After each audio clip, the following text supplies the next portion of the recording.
दोस्तों मीरा भाईंदर में जहां आए दिन कई सारी घटनाएं सामने आती है और उसके ऊपर चल रही राजनीति भी दिखाई देती है, ऐसे ही हफ्ते भर में घटी सारी मीरा भाईंदर से जुड़ी घटनाओं का एक बार फिर आज हम जायजा लेने वाले हैं। इस हफ्ते क्या हाल थे मीरा भाईंदर के, कहाँ गर्मा गर्मी का माहौल बना, एमबीएमसी की क्या चाल थी और साथ साथ किन नेताओं ने विधानसभा चुनाव की तैयारी के लिए अपनी कमर कसी, इन सारी खबरों पर एक बार फिर आज हम नजर डालेंगे। नमस्कार दोस्तों, मैं साइली साड़के और आप देख रहे हैं एमबी लाइव खबर सप्ताह की। दोस्तों पिछले हफ्ते कई सारे आंदोलन हुए थे, जहां सबसे हाईलाइटेड था पूर्व विधायक नरेंद्र मेहता का गड्ढों का आंदोलन और 145 मीरा भाईंदर की विधायक गीता भरत जैन के खिलाफ किया गया हॉकर्स का आंदोलन। साथ साथ एक मामला और ज्यादा हाईलाइटेड हुआ था, वो था भाईंदर पूर्व में पुलिस कर्मचारियों पर गर्म पानी फेंककर किया गया हमला। इस मामले पर संज्ञान लेने के लिए मन से मीरा भाईंदर शहर प्रमुख संदीप राणे और उनके साथ ठाणे पालघर जिला अध्यक्ष अविनाश जाधव टेम्बा हॉस्पिटल में पहुंचे थे। उन्होंने उन पुलिस कर्मचारियों से मुलाकात की। उनसे मुलाकात होने के बाद इस पूरे मामले पर नाराजगी जताते हुए घटना के आरोपियों को कोर्ट के तरफ से कड़ी सजा करने की बात उन्होंने की और पुलिस कर्मचारियों पर हाथ उठाने के बाद क्या परिणाम हो सकता है उसका उदाहरण लोगों के सामने रखने की मांग भी की। इसके अलावा मनसे अध्यक्ष राज ठाकरे की पत्नी शर्मिला ठाकरे ने भी फोन के जरिए जख्मी पुलिस कर्मचारियों से बात की और पूरे मामले का जायजा लिया। इस पूरे मामले पर लोगों ने भी कमेंट्स के जरिए अपनी प्रतिक्रिया दी है, जो कि स्क्रीन पर आप देख सकते हैं। अविनाश जाधव की बात को सहमति दिखाते हुए इस घटना से जुड़े आरोपियों को कड़ी से कड़ी सजा हो, ऐसा जनता का भी कहना है, जो कि आप कमेंट के जरिए देख भी सकते हैं। इस मामले के बाद सामने आती है एक बड़ी खबर, मीरा भाईंदर में बजरंग दल की श्रद्धांजलि सभा और विरोध प्रदर्शन करने की खबर। दोस्तों मीरा भाईंदर के पेनकरपाड़ा, नवी मुंबई के उरन और मुंबई के धारावी में हाल ही में अंशिका जयसिंह जायसवाल, अरविंद वैश्य और जयश्री शिंदे की बेरहमी से हत्या करने की खबर सामने आई थी। अंशिका जो नाबालिग थी, उसका अपहरण कर पहले भिवंडी और बाद में मीरा रोड में बलात्कार किया गया था, ऐसी खबर सामने आई थी और फिर उसकी बेरहमी से हत्या की गई। इसी तरह धारावी के स्थायिक बजरंग दल के कार्यकर्ता अरविंद वैश्य की भी धारावी पुलिस के सामने ही बेरहमी से हत्या की गई। नवी मुंबई की रहने वाली यशस्वी शिंदे को लव जिहाद के मामले में उलझाकर अपनी जान गंवानी पड़ी, ऐसा मामला सामने आया था। महाराष्ट्र में हो रहे बेरहम हत्याओं का विरोध करने के लिए भाईंदर में बजरंग दल ने इन पीड़ितों के आत्मा के शांति के लिए श्रद्धांजलि सभा भरवाई और इस घटनाओं पर विरोध प्रदर्शन भी किया। ये सभा गोल्डन नेस्ट सर्कल में आयोजित की गई थी। उसमें मीरा भाईंदर की विधायक गीता जैन भी मौजूद थी। इस मामले पर आरोपियों को कड़ी से कड़ी सजा होने की मांग बजरंग दल ने की और साथ ही साथ गीता भरत जैन ने भी ये मांग की थी। इस खबर के बाद आते हैं एमबीएमसी के खबर पर। एमबीएमसी के कचरा वाहक टेम्पो ने इंद्रलोक से न्यू गोल्डन नेस्ट की ओर जाने वाली सड़क के किनारे खड़े 3 से 4 वाहनों को जोरदार टक्कर मारी। इस टक्कर में एक मोटरसाइकिल और 2 4 व्हीलर वाहनों का भारी नुकसान हुआ। कहा जा रहा था कि टेम्पो चालक शराब पीकर गाड़ी चला रहा था। इस मामले पर हमने वाहन चालकों की और शिवसेना युवा जिला अध्यक्ष पवन घरात की भी प्रतिक्रिया ली, जो कि आपने वीडियो में भी देखी होगी। ड्राइवर को फिट आने की वजह से यह हादसा होने की खबर सामने आई थी, पर इस हादसे में एमबीएमसी को जिम्मेदार ठहराया गया। एमबीएमसी की तरफ से हायर किए जाने वाले कर्मचारी अनफिट होने की शिकायत वहां के उपलब्ध जितने भी जनता थी उन्होंने उठाए थे।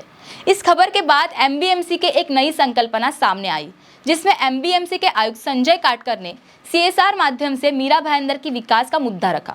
CSR conclave transforming Mira Bhayandar 2047 का मुख्य उद्देश्य मीरा भाईंदर के स्वास्थ्य, पर्यावरण और शिक्षा, इन 3 मुद्दों को मद्देनजर रखकर डेवलपर्स और संगठनों के बीच बातचीत के माध्यम से प्रभावी पहल करना और मीरा भाईंदर शहर को आकार देने के लिए गतिशील मंच के रूप में कार्य करना है।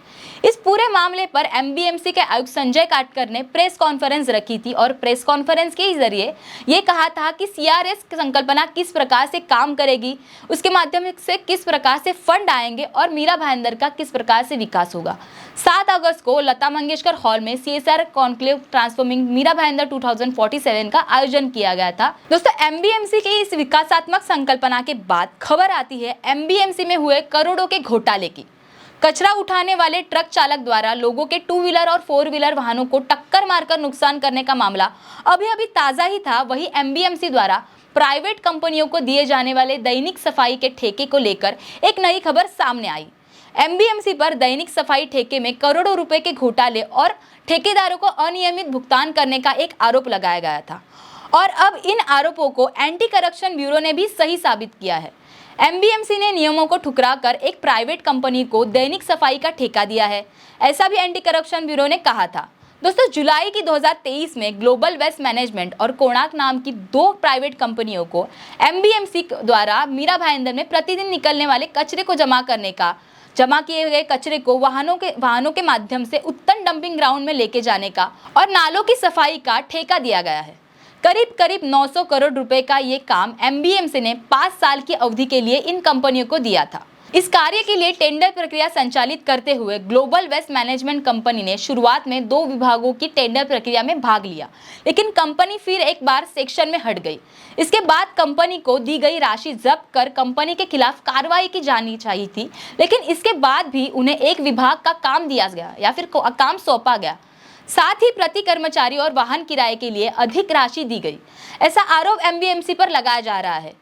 इस मामले में मिली शिकायत के मुताबिक एंटी करप्शन ब्यूरो के महानिदेशक जयजीत सिंह ने राज्य सरकार के शहरी विकास विभाग को एक रिपोर्ट सौंपी है। इसमें कहा गया है कि एमबीएमसी के अधिकारियों ने ग्लोबल वेस्ट मैनेजमेंट और कोणार्क कंपनी को अवैध रूप में कॉन्ट्रैक्ट दिया है, जबकि वह दैनिक स्वच्छता निविदा प्रक्रिया के लिए योग्य नहीं थे। इस मामले में तत्कालीन नगर आयुक्त समेत अन्य अधिकारियों पर जांच की जाएगी, ऐसा भी कहा गया है। इस खबर के बाद खबर आती है काशीगांव पुलिस स्टेशन से। हाल ही के दिनों में मीरा भाईंदर के इलाके में कई सारे अपराध होने की घटनाएं सामने आ रही है। ऐसे में जानकारी सामने आ रही है कि काशीगांव पुलिस ने 2 अलग-अलग अपराधों के तहत आरोपियों को गिरफ्तार किया है। भारतीय दंड संहिता 2023 की धारा 303(3) के तहत काशीगांव पुलिस में मारुति कंपनी की वैगनार कार चोरी होने की शिकायत दर्ज की जाती है। छानबीन करने के बाद पुलिस ने एक आरोपियों को हिरासत में भी लिया है। इस पूरे मामले पर पुलिस आयुक्त की भी प्रतिक्रिया हमने ली थी, जो कि आपने वीडियो में भी देखी है। साथ ही काशीगांव पुलिस ने कार चोरी की वारदात के बाद फाउंटेन होटल परिसर से अवैध रूप से हथियार सप्लाई करने वाले एक आरोपी को गिरफ्तार किया है। इस बारे में पुलिस उपायुक्त ने भी इस पूरे मामले पर प्रतिक्रिया दी है, जो कि आपने वीडियो में भी देखी होगी।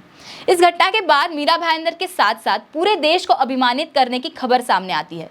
2nd Asia chess boxing championship में मीरा भाईंदर के मोहित मंडल ने स्वर्ण पदक हासिल करने की खुशखबर सामने आई। एमबी लाइव की टीम ने खुद मोहित मंडल के घर जाकर उसे बधाई दी और इंटरव्यू के जरिए बात करके मोहित की स्वर्ण पदक हासिल करने की तक की पूरी जर्नी उसी के जुबानी आपको सुनाई भी है, जो कि आपने वीडियो में भी देखी होगी। इस पूरे खबर के बाद मीरा भाईंदर की जनता ने मोहित को कमेंट के जरिए बहुत सारा प्यार और बहुत सारी बधाई दी है। हर बार की तरह इस हफ्ते भी बेबाक चर्चा में डिबेट किया गया।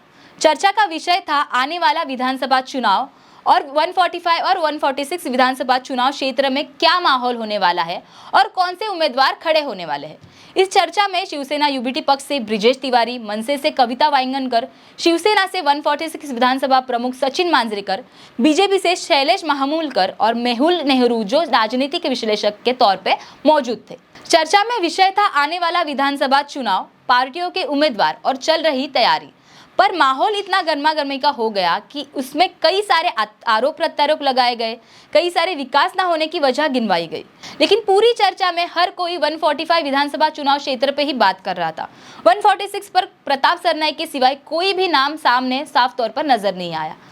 ऐसा ही पूरा चर्चा में सामने आया है। हालांकि विधानसभा चुनाव को जो नतीजा आएगा वो तो 2-3 महीने के बाद पता चलेगा ही, लेकिन चर्चा में तो यही सामने आया कि हर कोई बस 145 विधानसभा क्षेत्र के लिए बात कर रहा है, 145 विधानसभा क्षेत्र के चुनाव के लिए ही बात करते हुए नजर आया।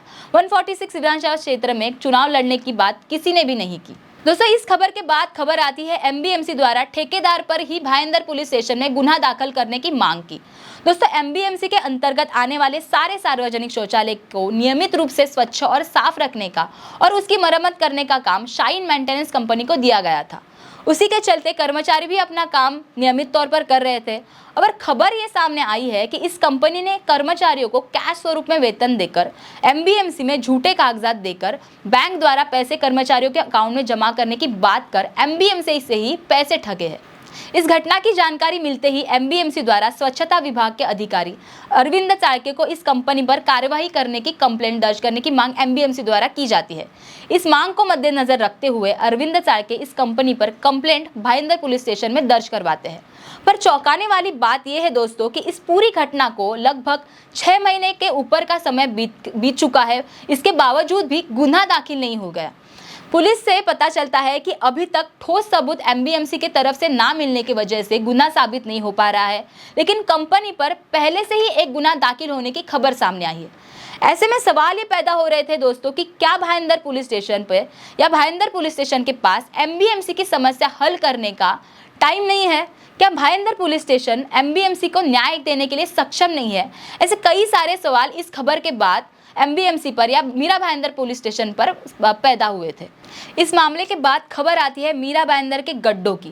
दोस्तों पिछले हफ्ते ही हमने देखा था कि गड्ढों को लेकर कई सारे नेताओं ने आंदोलन किया था। इस हफ्ते भी पूर्व विधायक नरेंद्र मेहता ने फिर एक बार गड्ढों पर सवाल उठाए और नया स्टंट मीरा भाईंदर के जनता को दिखाया। साथ ही शिवसेना के नेता शंकर विरकर ने भी गड्ढों के विरोध में लेकर गड्ढों का आंदोलन किया और विरोध प्रदर्शन जताया। साथ ही पूर्व विधायक नरेंद्र मेहता ने स्क्वाड बाइक चलाकर मीरा भाईंदर के नेताओं को गड्ढों के लिए धन्यवाद भी कहा है। लेकिन हर बार की तरह इस बार भी पूर्व विधायक नरेंद्र मेहता ही आंदोलन के लिए ट्रोल होते हुए नजर आए। जिस सड़क पर पूर्व विधायक नरेंद्र मेहता स्क्वाड बाइक चला रहे थे वो सड़क वेस्टर्न एक्सप्रेस हाईवे की सड़क थी और वो सड़क NHAI और MMRDA के अंतर्गत आती है।